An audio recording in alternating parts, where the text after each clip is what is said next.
wind. Are you an unusually persevering and persistent person? Or like most of us, do you sometimes find it difficult to stick to the job until it is done? What is your usual experience in this respect? Is it not this, that you work steadily along until all of a sudden you become conscious of a feeling of weariness, crying enough for the time being, and then you yield to the impulse to stop? Assuming that this is what generally happens, does this feeling of fatigue, this impulse to rest, mean that your mental energy is exhausted? Suppose that by a determined effort of the will you force your lagging brain to take up the thread of work. There will invariably come a new supply of energy, a second wind, enabling you to forge ahead with a freshness and vigor that is surprising after the previous lassitude. Nor is this all. The same process may be repeated a second time and a third time, each new effort of the will being followed by a renewal of energy. Many a man will tell you that he does his best work in the wee watches of the morning, after tedious hours of persevering but fruitless effort. Instead of being exhausted by its long hours of persistent endeavor, the mind seems now to rise to the acme of its power, to achieve its supreme accomplishments. Difficulties melt into thin air, profound problems find easy solution.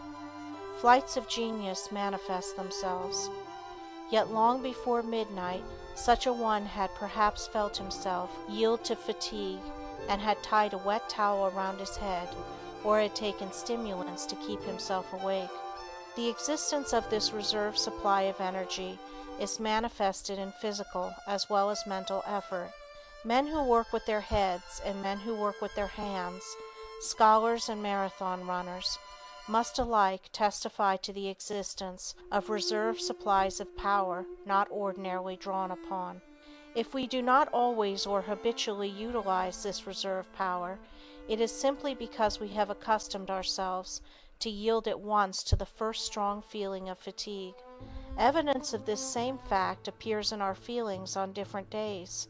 How often does a man get up from his breakfast table after a long night's rest, when he should be feeling fresh and invigorated, and say to himself, "I don't feel like working today," and it may take him until afternoon to get his work-a-day stride, if indeed he reaches it at all.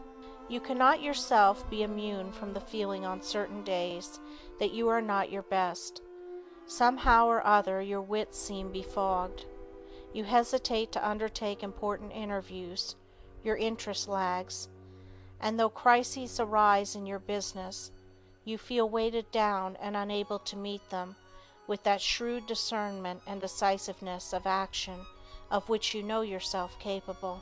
But you realize in your inmost self that if you continue to exert the will and persistently hold yourself to the business in hand, sooner or later you will warm to the work, enthusiasm will come, the clouds will be dispelled, the husks will fly. Yet you have had no rest. On the contrary, you have, by continued conscious effort, consumed more and more of your vital energy. Obviously, it was not rest that you needed. What you required was the impulse of some strong desire that should carry you over the threshold of that first inertia into the wide field of reserve energy so rarely called upon and so rich in power. Under the lashings of necessity, or the spur of love or ambition, men accomplish feats of mental and physical endurance of which they would have supposed themselves incapable. Here is what a certain lawyer says of his early struggles. When I was 23 years old, married and with a family to support, I entered the law course of a great university. Of the many students in my class, 7, including me, were making a living while studying law. By special arrangement, I was relieved from attendance at lectures and simply required to pass examinations on the various subjects, and was thus enabled to retain my place as principal of a large public school. During the third and last year of my law course, I was principal of a public school of 2,000 children and an alternate night school with an enrollment of 750, and I worked at the law 3 nights in the week and all day Sunday. After 8 months of this, the final examinations came around. They consumed a full week, from 9 in the morning until 5 or 6 at night. I had no opportunity for review, so I rented a room near the law school to save the time going and coming, and reviewed each night the subjects of examination for the following day. I did not sleep more than 2 hours any night in that week. On Thursday, while bolting a bit of luncheon, a fishbone stuck in my throat. Fearful of losing the result of my year's effort, I returned to my work, suffering much pain, and kept at it until Saturday night, when the examinations were concluded. The next day the surgeon who removed the fishbone said there was no reason why I should have not had a bad case of gangrene. When I look back on that year's work, I don't see how I stood it. I don't see how I kept myself at it, day in, day out, month after month, without rest, recreation, or relief. I am sure I could never go through it again, even if I had the courage to undertake it.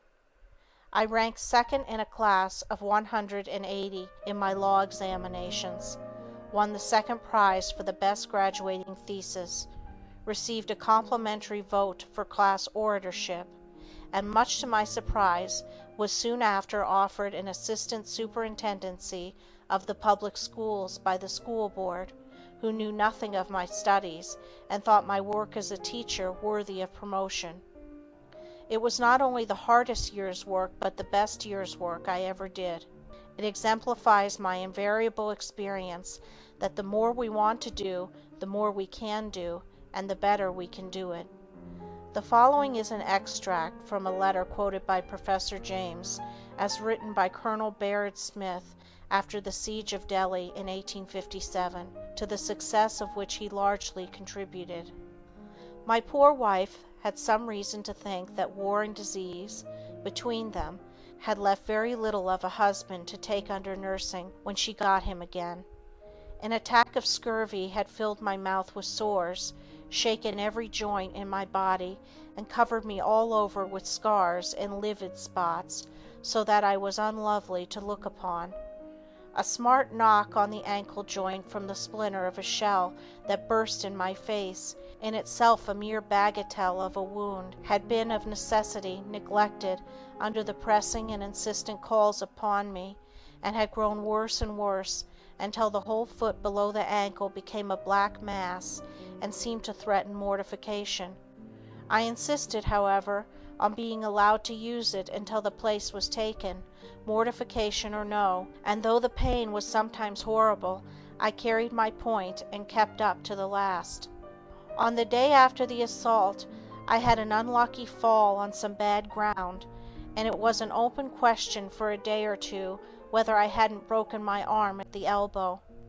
Fortunately, it turned out to be only a severe sprain, but I am still conscious of the wrench it gave me. To crown the whole pleasant catalogue, I was worn to a shadow by a constant diarrhea, and consumed as much opium as would have done credit to my father-in-law, Thomas de Quincey. However, thank God, I have a good share of tapelism in me, and come out strong under difficulties. I think I may confidently say that no man ever saw me out of heart, or ever heard a complaining word from me, even when our prospects were gloomiest. We were sadly crippled by cholera, and it was almost appalling to me to find out of 25 officers I could only muster 15 for the operations of the attack. However, it was done, and after it was done came the collapse. Don't be horrified when I tell you that for the whole of the actual siege, and in truth for some little time before, I almost lived on brandy. Appetite for food I had none, and I forced myself to eat just sufficient to sustain life, and I had an incessant craving for brandy, as the strongest stimulant I could get. Strange to say, I was quite unconscious of its affecting me in the slightest degree. The excitement of the work was so great that no lesser one seemed to have any chance against it, and I certainly never found my intellect clearer or my nerves stronger in my life. Such is the profound resourcefulness and enduring power of the